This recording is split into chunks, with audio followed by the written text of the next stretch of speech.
You are listening to the Football Diehards podcast with your hosts, Justin Lonero and Bob Harris, sponsored by DraftKings. Sign up now using promo code DIEHARDS, DIEHARDS. Make a first-time $5 deposit, and you'll receive a free $3 ticket. Hello, and welcome to the Football Diehards podcast. I'm your host, Justin Lonero, along with my co-hosts, as always, Mr. Kyle Dvorchak, Mr. Bob Harris. Gentlemen, it is Thanksgiving Eve, week 12. A little bit of COVID news. We were anticipating 3 games on Thanksgiving. Now we're only going to have 2. I have retracted some of my 3-game slate DraftKings goodness for obvious reasons. Mr. Harris, what is good in Albuquerque, New Mexico tonight, sir? Oh, they're shutting down grocery stores. It's kind of a mess here. They're clamping down on the peoples, which is, I guess how it works. They're clamping down on the Baltimore Ravens as well, and apparently they needed to. So we'll get into all of that. We'll check in with young Dvorchak first. Yeah, it's we're not quite there yet in Ohio. Maybe we get to a similar point. It's just these damn poll lickers. Everyone loves going out and licking polls, and we got to get them. Don't lick the polls. Yeah, no poll. Well. Yeah, you gotta be, well, as if there's the J-Man comes in with his lusty. There'll be no pole licking. Thank you. We'll put the kibosh on that right away. Okay, so we still do have some Thursday games. We'll touch on those slates a little bit. Again, the Ravens situation. Apparently, one of their strength and conditioning coaches, they're reprimanding him. He reported to work with symptoms. Didn't wear a face covering. All those things. Many players now on the COVID reserve list, not the least of which would be J.K. Dobbins and Mark Ingram. The first seems to be of greater importance than the second because Ingram's role seems to be diminishing. This week it will diminish completely since they did test positive. Those two are out at least 10 days. So they will not be playing Sunday now instead of Thursday, the early afternoon window against the Steelers. Steelers not happy. This is the second time they're getting jobbed by this. The first time they lost their bye. Now they're losing their prime time Thanksgiving Day game. Juju is not having any of this nonsense, shaking his fist, but it doesn't matter. The league, it feels like that they can get control on this outbreak, and that's what it is. I mean, there's like 10 people on the list right now, tier 1 and tier 2. So that includes players and associated staff. So they're working to shut down thing. And I know a lot of people are out there, well, God, they made the 49ers play with half their team on IR and COVID reserve. This is a different thing. They had the outbreak, the COVID outbreak was in control in that case. It is not in this case. They hope to know by Friday or get a feel by Friday that they have it in control. They think they do. The league has gone all into this isolation and taking care. So they think they'll have this dialed in quickly. We will find out probably more as we head into the weekend. Right now, expect that game to be played Sunday with no Dobbins, with no Ingram, with the Gus bus rolling down the highway at high speed, and also a number of defenders out. So good news for the Steelers in that regard. I mean, Calais Campbell, Brandon Williams, and others. So we'll get through all that, and let's touch on the Thursday games, you guys, that are remaining. We'll start out with the Detroit Lions and Houston Texans. Justin, I'll let you take that one. Just kind of run us through the basic premise. The Lions coming off a shutout loss, their first in 11 years. They're not going to have Kenny Golladay. They're not going to have Danny Amendola. They might have DeAndre Swift. On the other side of the ball, there's no Randall Cobb. There's no the other fella. Kenny Stills. Kenny Stills. He's easily forgotten. Sorry, Kenny. He's very easily forgotten. Cobb is on IR, so he's done for at least 3 weeks. So, Justin, how do you see this one playing out? Well, I mean, to get blanked in today's NFL is a bad thing, and we certainly don't see it often. I think that's a measure of the lack of talent. I mean, the injuries, we haven't seen Kenny G in weeks. Obviously, DeAndre Swift did his thing a couple of weeks ago, and it was like, wow, the time is here. Matt Patricia's finally just let this become his job, and obviously he's dealing with a concussion. So they're flat. They're vanilla. Matt Stafford is having injuries. Looks like he's going to play, but who is he going to throw the ball to? So there's a lot of young weaponry there. I thought T.J. Hawkinson was going to do his thing by default last week. Did not occur. I mean, Adrian Peterson's there. It's a bad football team.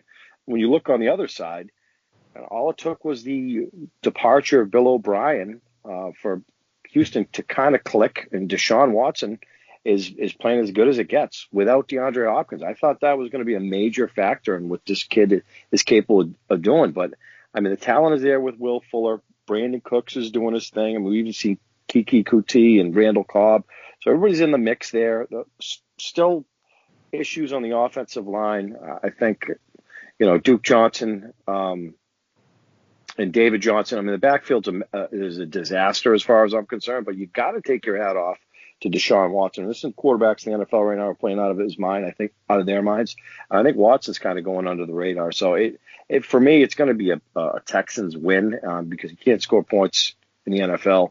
Obviously, you're going to have problems if you're not dropping at least 20, 25 a game.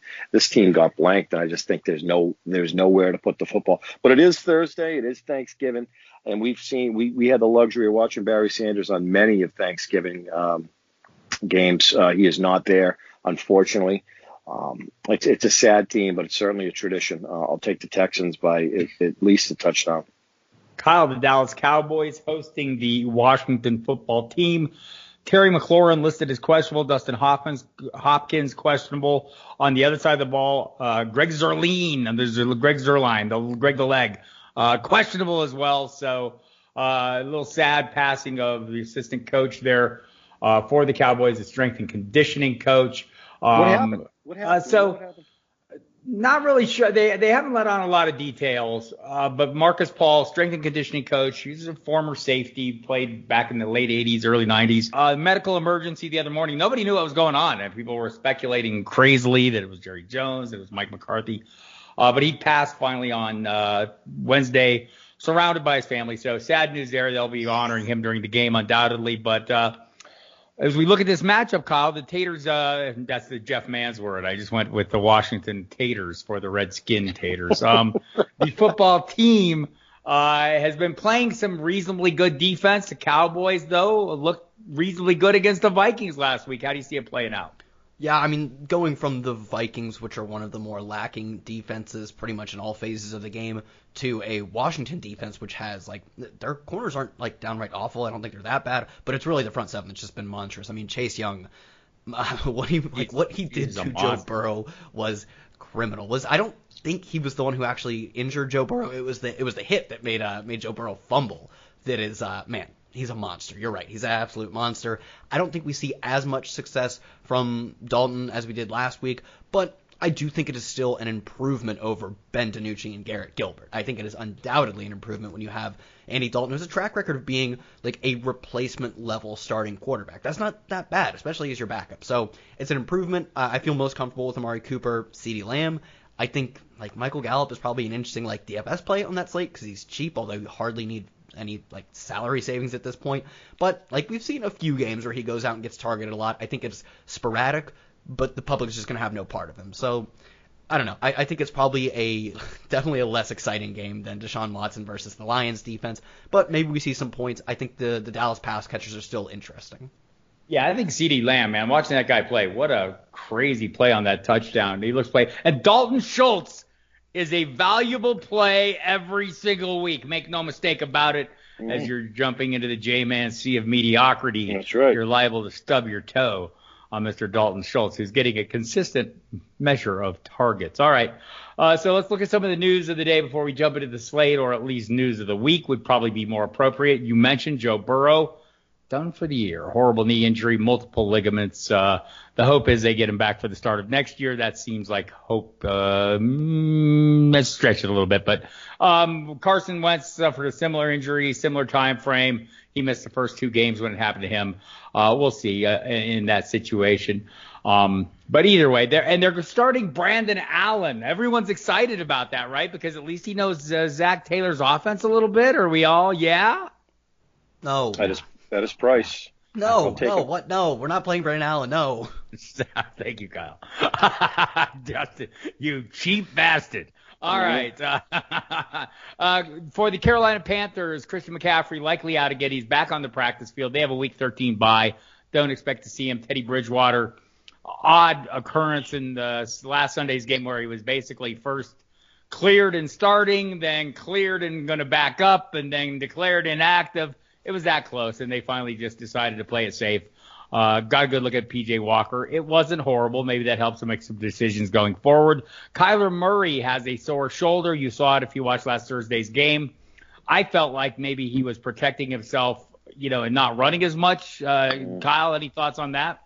Yeah, it's possible. I still think it's probably so inherent in his nature to run that maybe one or two fewer carries. He still projects to be probably the best running quarterback of the slate or of the entire week even. So you're not benching him. You're not really. Maybe that's a reason to fade him at his 8,200 I believe price. But there were other reasons to do so as well. A solid lean though. Maybe that is actually something interesting to think about a little more. I wasn't awfully interested in him anyways though. So maybe I'm just confirming my priors. They are heading to Foxborough to take on the Patriots. Justin will be very excited about that game, undoubtedly, because everything Patriots excites Justin. Make no mistake about it. Adam Thielen's status, very uncertain. He had a positive test followed by a negative test. So the deal is, if the test is actually positive, he'll be retested. If the test is actually positive, then he'll have to miss 10 days. If it was a false positive and he tests clean for 5 days, he'll be cleared in time for Sunday's game. And it would be great to have him back because he's super good. He scores touchdowns at an alarming pace. Chris Carson seems likely to return this week for the Seahawks. They're going against Los Angeles Rams. Might be helpful to have a good rushing attack because the passing game might struggle. Although, I don't know, against Tampa Bay Bucks threw the ball. They just can't throw deep. Tom Brady. What's the matter with Tom Brady, Justin? Well, I don't think the offensive line is as good as we anticipated it being, but I mean he's father time, right? The TB12 method it works, but he is what he is. He's a man in his 40s playing a young man's game in the NFL. 0 for 19. 0 for 19 over the last four games, passes over 20 yards. When you he's struggling with the deep ball, no shortage of weaponry there, but I think we've seen it with this Bucs offensive line. They're not great. I mean they grab Tristan Wirfs to beef up that O-line. But when you put pressure on him, and that's what teams are doing, he's having difficulty for certain. So that's a problem when you're playing the Saints a couple times a season for certain. So, I mean, they're a playoff team tonight. Obviously, you gravitate to the weaponry on both sides of the ball. The AB addition he's synced in just like he did here in New England, but I think he'll be fine. I just think you have to kind of temper your expectations. He's by and large, he's having a good season. And like we've talked about for years, I mean, the league needs competent quarterback play. And I still think he's better than most of the quarterbacks in the NFL.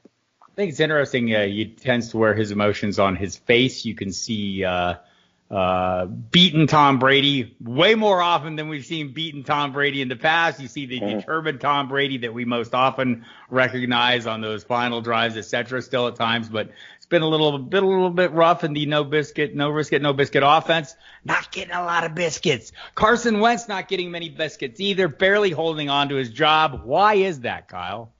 He's playing like Jameis Winston, but less fun, I guess, or just less accurate in general. He's just making continually bad mistakes. And this has been part of his game before, but this is a new level of bad mistakes. He is crushing his team with simply misplaced balls, misread defenses, taking too many sacks. And sure, the offense, even with Travis Fulgham sort of breaking out, although now kind of coming back down to earth. Adding Jalen Reagor, I really like Dallas Goedert. The offensive line has been banged up. His weapons have been, at best, here and there. At worst, they've been truly terrible, practice squad level players. So there are reasons, but I don't think at this point I'm really making excuses. I'm more saying that he would go from the most risky or just downright turnover-prone quarterback in the NFL to the most by a lesser margin if he had a good offensive line and good weapons. Because, it was the one pick six he threw was just he did not see a man standing there saying, please, God, throw it to me. I will take this to the house. He threw it to him, and the Browns defender took it to the house. He's probably just not that good. He's a different version of Ryan Fitzpatrick or Jameis Winston. And maybe he'll have backup jobs elsewhere because he'd be an above-average backup, but he seems at this point to be a below-average starter. Right, and so above average backup, that put him somewhere on the totem pole much higher than one Mike Glennon, who will be starting for the Jacksonville Jaguars this week. Yes, the Jake Luton era appears to be over after a 4-interception showing, so they'll be dealing with that in Jacksonville. He does get the benefit of missing out on Myles Garrett, so good on him. In the Chicago, the Bears don't know who you will start at quarterback yet, although it appears early indications are the return of Mitchell Trubisky is looming. The hip injury, the hard fall that Nick Foles took, he is yet to practice this week, was not on the field Wednesday, and Trubisky's working fully. David Montgomery working fully as well. He says he is cleared from the concussion. So those will be some things we're looking for. Let's dive into the slate, fellas. Justin, J-Man, we'll start with you at the quarterback position. Well, right up top, we got to make sure Kyler Murray's all right to consider him. One thing I'll give the Patriots, they do have a good secondary. I mean, with J.C. Jackson's playing out of his mind, Stephon Gilmore. So at 8,200, I don't feel the necessity to use Kyler Murray on the road, but I certainly get it. The second Bill Belichick can put a defense together, and he will definitely have a game plan for Kyler Murray. I'm going right to Patrick Mahomes. There's no fooling around here. Look at what Jared Goff was able to do against the Bucs. If Jared Goff can have the game that he had last week against the Bucs, Patrick Mahomes could absolutely tune them up. Gentlemen, I was dead wrong. And quite frankly, probably the best quarterback I've ever seen at this point in time, top to bottom. So I will say that. You guys were 100% right on it. It's going to be Josh Allen with his rushing equity at home. And he can be as good as it gets, especially when he's using his feet to help us out. 8-10 carries, 50 yards, we'll take that. And Stephon Diggs is playing out of his mind. So there's going to be 4 quarterbacks I'm going to use this week. It's going to be Patrick Mahomes. It's going to be Josh Allen. And I'm going to use Justin Herbert on the road at Buffalo. I think these are the games where he'll be battle tested. He was tested at Miami and still didn't throw for 200 yards, but still had a couple touchdowns, punched one in. Justin Herbert is also the real deal. And I'm going to go back to Tom Brady. I think this is the type of game where he knows the Kansas City Chiefs. In a perfect world, this could be a Super Bowl matchup. And I think that the Kansas City Chiefs secondary is, suspect at times. We've seen Derek Carr light them up. So my thinking is if Derek Carr can light up the Chiefs, then Tom Brady at home, which playing at home doesn't have as much merit as it used to in the COVID world. But Tom Brady can get us there, too, at 6,600 for certain. And you look at Tom Brady, he has more talent around him than nearly any quarterback in the NFL. So that's where I'm gravitating towards. If they're down, he's going to be forced to throw. If it's competitive, there'll be some balance there in that kind of ambiguous backfield, but a decent backfield nonetheless. So Brady, Josh Allen, Patrick Mahomes, and if I really have to dip down deep, it'll be Derek Carr at Atlanta. I think Derek Carr, we've been saying this for years, we have not thrown in the towel on Derek Carr. The pieces are coming together. They're pretty much a run-heavy offense in Las Vegas. But he can get you there 20, 25 points. I'm fine with that. 19 TDs, 3 picks, especially when he decides to get Darren Waller the football early and often. I think that's a recipe for success. So Carr on the low end, Brady, Josh Allen, and I will have the most Patrick Mahomes out of any of these guys. Kyle, I will explain to Justin after the pod why Derek Carr is the only acceptable answer. You give us a few more acceptable guys after him. So I am going to just double down on the Tom Brady thing. The game total is, as of right now, the highest on the slate. And, yeah, he's played not well at all. And dating back to the Raiders game, I believe he is 0 of 22. Yeah. Because he missed his probably his final 3, obviously, deep ball attempts. But before that, up through week 7, he was number 10 in the NFL in adjusted completion percentage on his deep passes. I think certainly it doesn't help that he's super old and that up until this year, at least in the recent 5 years before that, wasn't throwing a ton of deep balls anyways. There's a new system, different receivers, a new receiver coming in the mix, Antonio Brown, all these factors, sure. They're all modest knocks on his deep ball passing.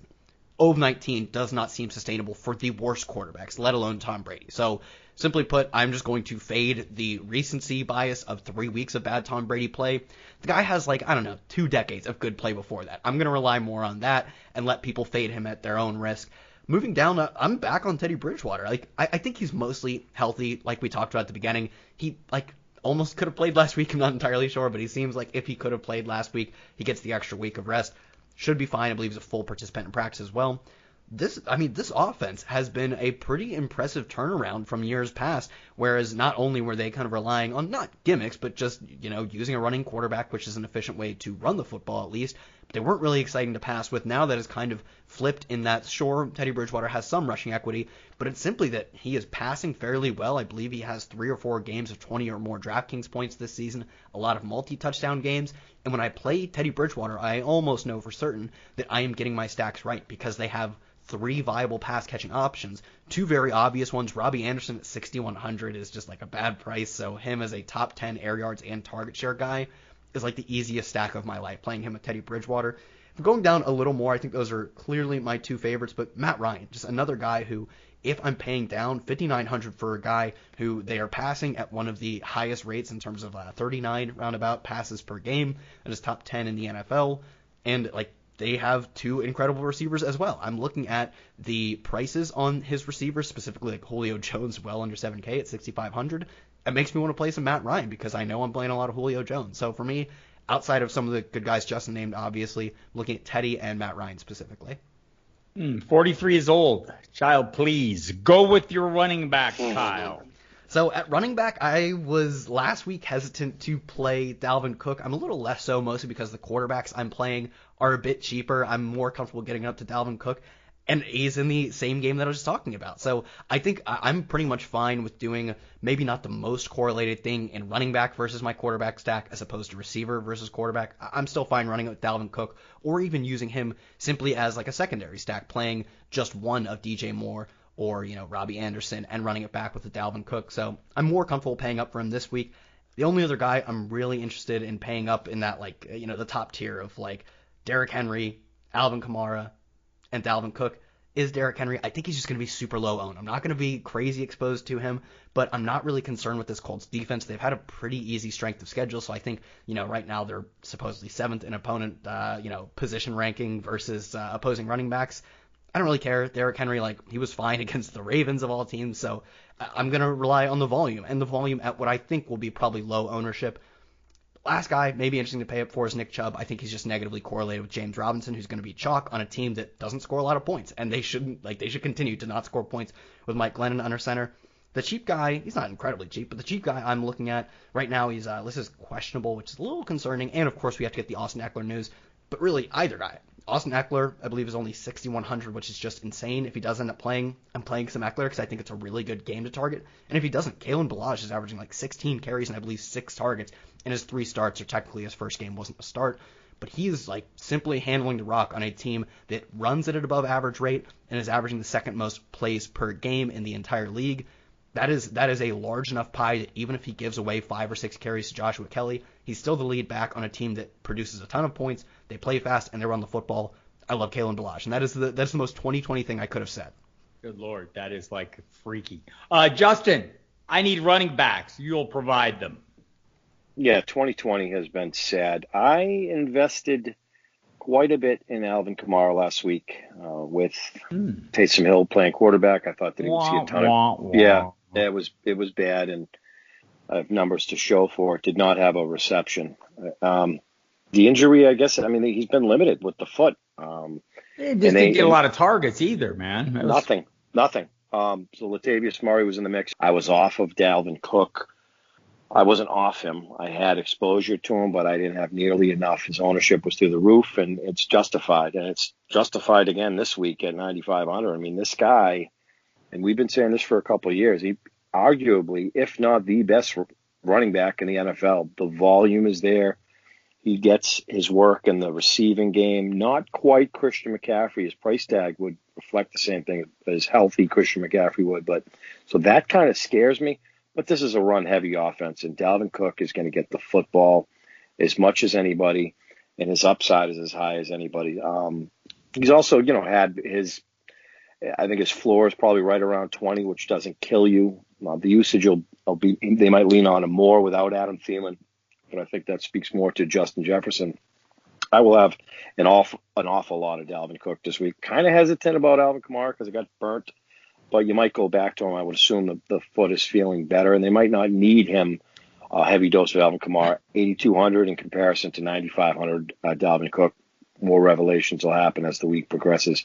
Derrick Henry, I think Kyle's right, does scare me, this Colts defense all around, in fact. But at sub 8K, he's not gonna garner any ownership as far as I'm concerned. It's just Derrick Henry is, to get where we want him to get, he has to be punch a couple in, and he is about as non-existent in the passing game as you can get. So that is scary on a PPR site, which DraftKings is. It's been a grim year for running backs by and large. I mean, Joe Mixon's been out, Austin Eckler, we're hoping that he comes back.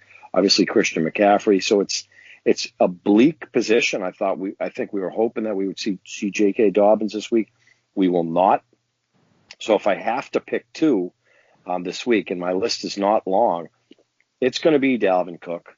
I'm going to take a hard look at Alvin Kamara for certain. I mean, I'm going to be paying up at running back, because I think if you pay way down, you're going to find yourself in some trouble. There's not a lot of allure. You know, when I write Digging on the Crates, you look for some of these cheap guys. I suppose Matt Breida, if Salvin Ahmed does not play at 4K, that would make sense based on volume for certain. You know, you look at guys like Nyheim Hines at 4,600. It's like he'll have a 25-point week, and then he'll have a 6-point week. And then, so is this the week? He had 8 DraftKings points last week.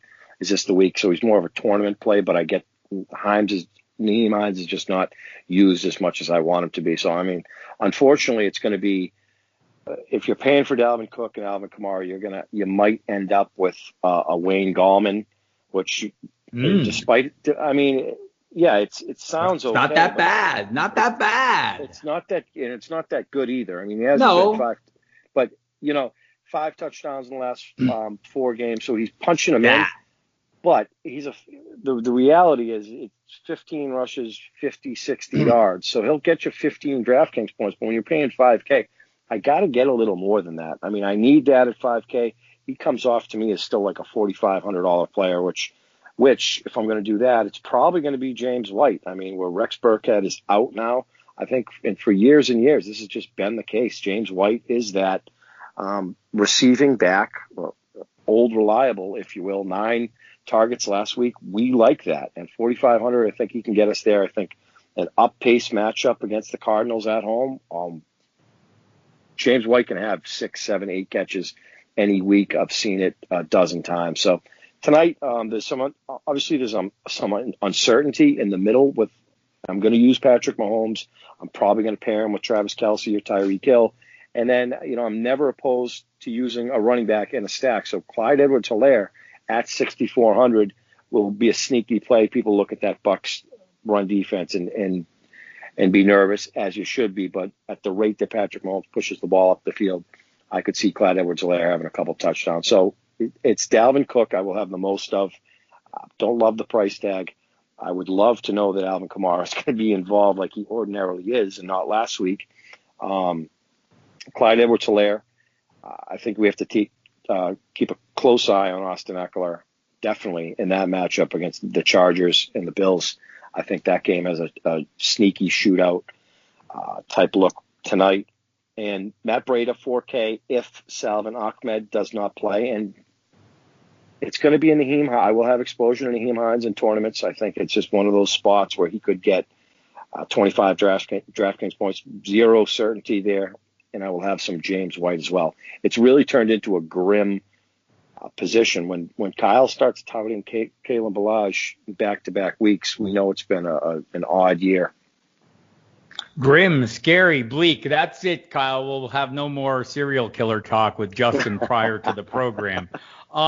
Just a couple thoughts here. Alvin Kamara limited to start the week. No real surprise. He's been nursing that foot issue. Ahmed also limited today. Ballage limited with calf and I think quad injury. So I think all those guys will play. The thing about James White now with no Rex Burkhead, it seems like maybe the whole receiving role comes back, right? Mm-hmm. All right. Absolutely. All right, let's dive into the wide receivers. J-Man, go. Well, finally, Keenan Allen is priced where he should be, and he should probably be a little more than he is. I mean, he's hovering around 7K for weeks and weeks. Now he's at 8K. Go right back. I will go right back to Keenan Allen. He lacks in speed. He compensates in route running. Probably the best route runner in the NFL. Again, this is a game that I could see shooting out at Buffalo, so I will have a ton of Keenan Allen for good reason. He's safe. He has the upside. A PPR lore every single week is just the rapport is undeniable with Justin Herbert right out the gates. Tyreek Hill, is seeing more Tyreek Hill than it's like a different Tyreek Hill. 14 targets, 18 targets. I think he's going to have more receptions this year than he's ever had. So we like to see that. But the upside with Hill, I think he's going to absolutely gash the Tampa Bay corners. And he will be in the vast majority of my lineups with Patrick Mahomes. I think a shade under Hill, and sorry, Kyle, I'm right at the top here, will be Stephon Diggs. So I'm going to have lineups with Keenan Allen and Stephon Diggs in game stacks there, and I will have the most Tyreek Hill. I think Cooper Kupp is another guy at home in a divisional matchup against the San Francisco 49ers. I think Kupp 6,400 when this is a guy underneath type player that can get us 10, 15 targets every single week. He's just underpriced. It's a guessing game between him and Robert Woods, and I think the correct answer is you play them both if you're using Jared Goff. We know where the targets are going. They occupy 50+% of the targets in the passing game, so use Kupp and Robert Woods at their price. If Adam Thielen does not go, I think it's a fantastic spot for Justin Jefferson. In a class of unreal wide receiver talent, Justin Jefferson, I think the three of us would have agreed that he was going to have the most immediate role, and he did, replacing Stephon Diggs in Minnesota. We're seeing it now. So without Adam Thielen, just spells more usage for Justin Jefferson. I'm right there. There's a nice middle crowd here in the 5 to 6K range. I'll list one more player. That's DJ Moore. We adore DJ Moore, and that is not a rhyme, or it is a rhyme, but it wasn't. It was, but I'm not. There was no intention there. We're finally seeing the DJ Moore that we anticipated coming into 2020. 7 receptions, week 11, 127 yards. The targets are there. The only worry you have there is Robbie Anderson became the alpha male from the get-go. And now Curtis Samuel, who's going to get a fat contract, and he's still severely underpriced, is in the equation. But with Christian McCaffrey out of the equation, there's more usage to go around for those three. So I'm comfortable playing 2 of those guys every single week with Kyle's boy, Teddy Bridgewater. I think it makes sense. And I think DJ Moore, and look, we were kind of cynical about DJ Moore a few weeks ago, but the reality is it was mid-season. Things take time to happen. Teddy Bridgewater's new in the offense. These guys have to click and mesh and gel, and I think we're finally starting to see that with DJ Moore. So you gotta love DJ Moore, 6,200. I will use him in Justin Jefferson lineups. I think Moore's upside is as high as anybody. So there's no necessity to pay way down at wide receiver this week. I mean, I could throw a couple names at you, and this Giants-Bengals game is interesting. I mean, obviously Joe Burrow's out. When you see Tyler Boyd at 5K and you see T. Higgins at 4,700, based on the season that both of them have had, I get the reason why the price is decreased without Joe Burrow, but one of these guys is going to get force-fed. Gun to my head, it's going to be Tyler Boyd, whom I think we adore, and he's a lock for 10 targets, kind of that underneath stuff. So I'm right there if I'm paying up at wide receiver, running back, which I'm going to be. I'm going to need some Tyler Boyds. I'm going to need some T. Higgins. But if I'm not, which it's going to be hard to get the Hills and the Allens in the lineup. So it'll be an interesting variation of lineups construction week 12. But there's certainly enough to go around. Interesting. Kyle, wideouts. Yeah, so you can pretty much always predict my wideouts after we talk about quarterbacks because I think all 3 Tampa Bay receivers are in play. They basically haven't really separated. I believe Chris Godwin is third on the team in targets since Antonio Brown came back. It's a very slight third place, though. These guys are all kind of bunched together. I'm not sure which one it's going to be, but I'm playing enough lineups and I'm playing enough Tom Brady lineups specifically that I'm going to have a lot of this just mix of double stacking them. You can even throw in like Gronk in there as like a potential 4th guy. He's a distant 4th, but I don't hate him. In terms of that game, Sammy Watkins, if he plays, is an every down player for Patrick Mahomes. I know we've seen them mix up Mecole Hardman, Byron Pringle apparently, like Demarcus Robinson. They don't mix things up with their number 2 when Sammy Watkins is on the field. He looks like he's trending in the right direction to play. He had like multiple games. I believe 3 of his first 5 games of the season were over or 7 or more targets. Like he was not only on the field every play, but he was actually getting targeted, which is kind of something he struggled with last year when they had a healthy receiving room, was that, sure, he was out there, but he didn't get targeted a ton. That doesn't seem to be the case this year. It's a small sample on Sammy Watkins, but if he's on the field, I think he is like the perfect correlation play with my Tampa Bay stacks. If we see Joe Flacco, which I'm not sure if he will end up starting, Denzel Mims, like Joe Flacco is throwing like one of the highest deep ball rates in the league. That has largely found its way to Denzel Mims. Not all of them connect because it's still Joe Flacco, but in the past, I believe 4 games, 5 weeks, he has been one of the most used players in terms of air yard share. He's got like a top 10 air yard share, a top 25 target share. He is in the midst of a tiny little mini breakout, and he's only 3,500. That's really why I like him, is because he's an often used deep threat at 3,500. Looking up, if I'm playing Teddy Bridgewater, I'm mainly focusing on my DJ Moore and my Robbie Anderson. Robbie Anderson, top 10 target share, top 10 air yard share, and is inexplicably priced below DJ Moore. I like both of them. I really do. Robbie Anderson, simply one of the best plays. And the last one I'll throw out to you is Cole Beasley. Assuming John Brown doesn't suit up, which I hope we do see John Brown because I love watching John Brown play, but as of Wednesday, I don't believe he was practicing. Cole Beasley has been just a fiend this season when John Brown either doesn't play at all or exits the game. That has happened, I believe, 4 times, either of those 2, and in those games, we have seen an average stat line of 8.5 receptions for 93.5 receiving yards from Cole Beasley. He's simply just like a high-volume number 2 receiver on one of the best passing offenses in the league whenever they are without John Brown, so if he isn't in the game, I will be playing so much Cole Beasley, it's embarrassing. I like the sound of that. I would like to see you embarrassed. Tell me about the tight end position, Kyle. Well, it is really difficult to find anything to get excited about that isn't the expensive guys. And the problem is they're very expensive. They do limit what you can do. I'm more comfortable going to a Travis Kelce simply because he correlates better with the lineups I'm playing. Obviously, my Tampa Bay stacks. I'm not doing double tight ends, so anytime I have Gronk, I won't be having much. Well, I won't really have any Travis Kelce. But I'm just playing enough Brady that I'm getting over the field on Kelce. I guess if it's one of the, I'm probably not playing all of the chalk. Darren Waller kind of comes in as a soft fade just because his team, as favorites, could run the ball a lot. I don't love much of the Raiders this week, frankly. I'd rather play the other side and do a single Raiders run back. Honestly, maybe I'll do it like Nelson Aguilar to try and get off the chalk. He's not terrible. He's only 4,900.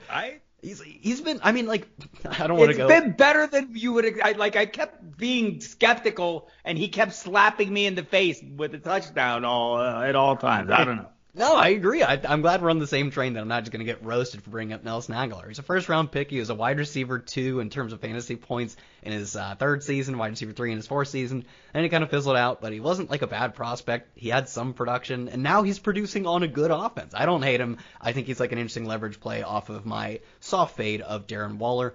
Hayden Hurst, it's just the same thing. You're looking at the lineups I'm building, and Hayden Hurst at sub 4K and coming off, I don't think he'll be that popular. Coming off a goose egg of a game that killed me, I'm still interested in Hayden Hurst, so I would say he only plays in my lineups that are featuring Matt Ryan or a secondary stack of this game as well. But Hayden Hurst, I'm going to be, unfortunately, once again, over the field on him, and Travis Kelce is going to be, I'm just going to try and get over, 25% ownership. I'll be going 35-40 on him. Watch out for Hayden Hurst. Did not practice to start the week. Has an ankle issue. That'll be something we'll be watching. You can check the website, footballdiehards.com. It's a great place to go and check things out like that. You can go to footballdiehards.com/free trial anytime and get a look at what we have going on. Justin, tight ends.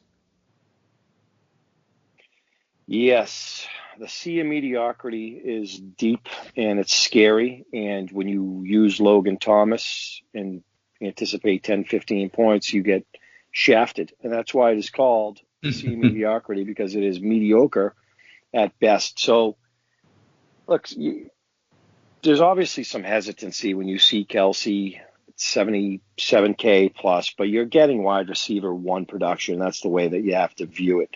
And he's by and large the best tight end in the NFL, and it's really not even close. So I'm probably going to have a ton of Kelce because I'm tired of getting burned in the muck of mediocrity. And if I'm not paying for Travis Kelce, and again, I think you can use Kelce, Tyreek Hill, and stacks with Patrick Mahomes. It's going to be pricey. We mentioned that running backs, it's going to be tough to find players are going to get us where we want us, running backs to get us where we want. So it'll be interesting to piece those stacks together, but his upside is as high as anybody's, and when I play him, I'm as comfortable as any tight end by far. Darren Waller, You heard Chris Collinsworth talking about him the other night. I mean, Waller, we love him for a variety of reasons as well. So I'll take a discount off of Waller. Mention Derek Carr. I think that that's a pretty damn good stack, and you can do that on the cheap. You're not paying $7K, but Waller kind of has that Travis Kelce upside. Not quite, not nearly as consistent. If I have to dig deep, and I'm not going to dig deep at all into the C this week, I guess you go back to Hunter Henry, who's starting. The touchdowns are starting to show up a little bit. The rapport with Herbert's there. Outside of Keenan Allen, I think that's the direction that Herbert's going now. His numbers don't knock your socks off by any stretch, and he showed a ceiling of 14 points, which is scary as hell. But again, I think there's a game that shoots out. So not a lot of excitement. In fact, I think Evan Ingram has the highest upside of anybody in the middle tier here, which is a terrible tier outside of Kelce and Waller, as far as I'm concerned. But the targets have been there. 23 targets over the last 3 weeks, 32 over the last 4 weeks. You'll love to see that from your boy Daniel Jones, Bobby. So I think Ingram is, he's a guy that I was on week 10 against the Eagles. Good spot, disappearing act. You just, it's a disheartening position, and it's a scary position. So there are times where you shouldn't fool around, and I think this is one of those weeks. I will say that the Cincinnati Bengals have been as bad as it gets against tight ends. So there's that. And I certainly don't mind using Evan Ingram, given, when you look at the last 3 games, he's had 10 targets in 2 of those games. He's only had 2 touchdowns, so I think he's due for a kind of a ceiling game. At a 4,500, I'll take it. One of the better tight ends in the game for certain. So, tonight it's pretty straightforward.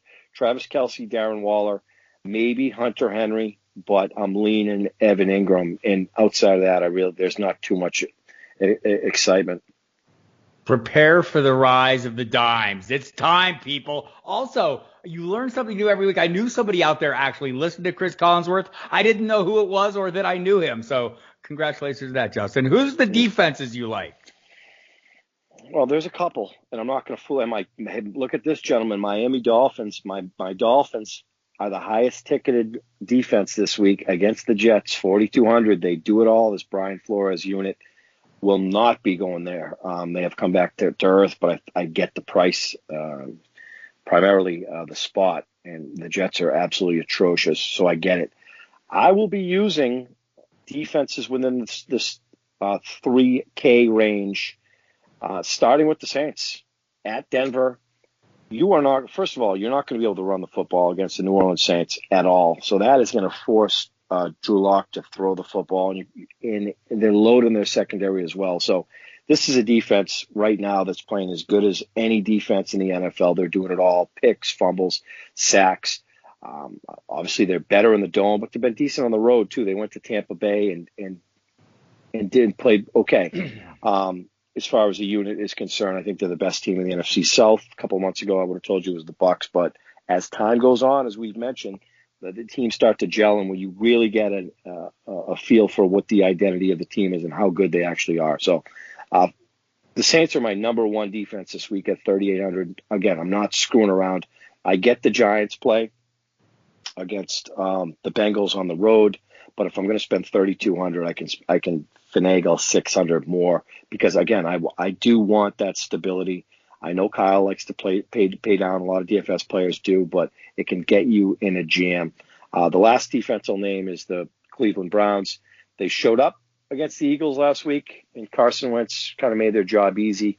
I think this is another spot where if they can do it against Wentz, they can certainly do it against the Jacksonville Jaguars, who are atrocious in nearly every facet of the game. So little discount, Cleveland Browns, but Myles Garrett. You look at the Saints up front, as good as it gets. There's going to be some turnovers in those games, and that's exactly what I want. So there'll be no screwing around, and you're never going to throw the Rams out of your player pool. They're loaded on every level too. It's just they're not as consistent, I want to say, but they are at home against the 49ers, so there's some allure there. Justin Lonero, not screwing around. Further evidence that it's all in the eye of the beholder. Right. Kyle Dvorchak. Why don't we call you Kyler? Does anyone call you Kyler Dvorchak? I think that would be great, but I'm not going to do it to you. No, we might as well. So anytime, I don't know if you know, like there's like psychology behind this, but if you like are overhearing or not really overhearing a conversation when it's going on, you will tend to misinterpret things as like your name. I do that when I'm listening to podcasts with Kyler. Like obviously people talk about Kyler, and I'm like, wait, why am I on? No, never mind. That's awesome. Same All right. name, same height. Very, very good, Justin. Look at you go. Your defenses, sir. I just got two because I typically when I'm looking at defenses, I mean price obviously a major factor. Both of these defenses just at above 3K.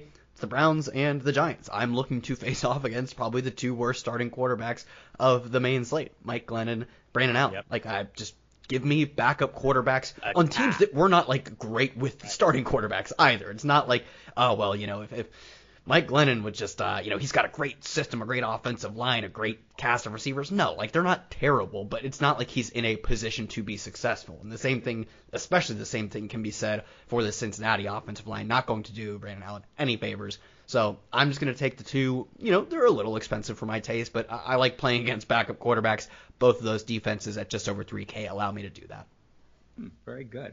Actually, guys, I liked a lot of these picks. I've been taking notes, and I'm very excited about now my prospects of actually winning some big money on the holiday weekend. We'd like to encourage everyone to gather around at footballdiehards.com, get more wisdom from Justin Lonero and Kyle Dvorchak.